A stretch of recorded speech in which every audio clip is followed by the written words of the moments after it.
If the words budget or allowance make you flinch when it comes to your relationship, yeah, you're not alone. Talking about money with a partner is one of the fastest ways to trigger anxiety, shame, or even fights. But it's really important to understand you are allowed to set financial boundaries. In fact, it's necessary.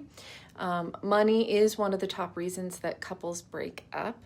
And it's not really because somebody spends too much at Target, typically.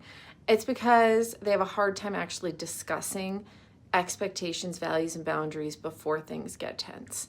Most of us were not raised with healthy models for how to manage or even really to talk about money.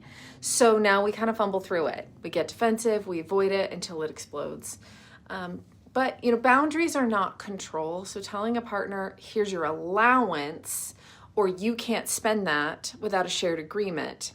That's not a boundary though. That is a financial control, and it can start to feel less like love and more like power. Real boundaries would be like, here's what I need in order to feel financially secure in this relationship. What do you need?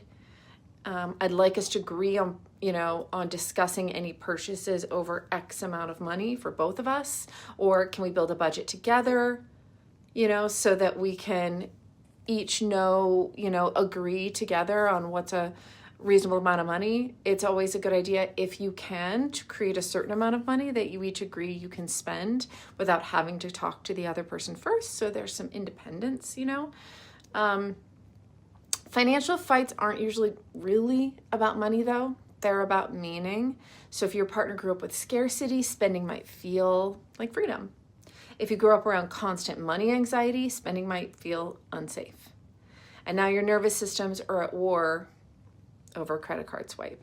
And things can get pretty deep when someone feels like they're being put on a budget. It can really activate wounds like that, feeling controlled, feeling like they don't have independence, they don't deserve nice things.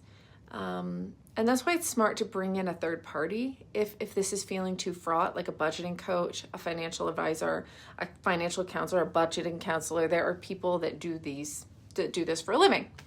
And someone who really understands it's not just math, it's also emotion, it's about power, safety, all of those things. You're not a villain for wanting to feel secure, and you're not selfish for asking your partner to plan with you. It's important, and it can build intimacy to be able to say, I want to do this together and let's get aligned. Money conversations may not be romantic, but they're really, really important. So what's one money issue, boundary that you've struggled to bring up in a relationship? Let me know in the comments.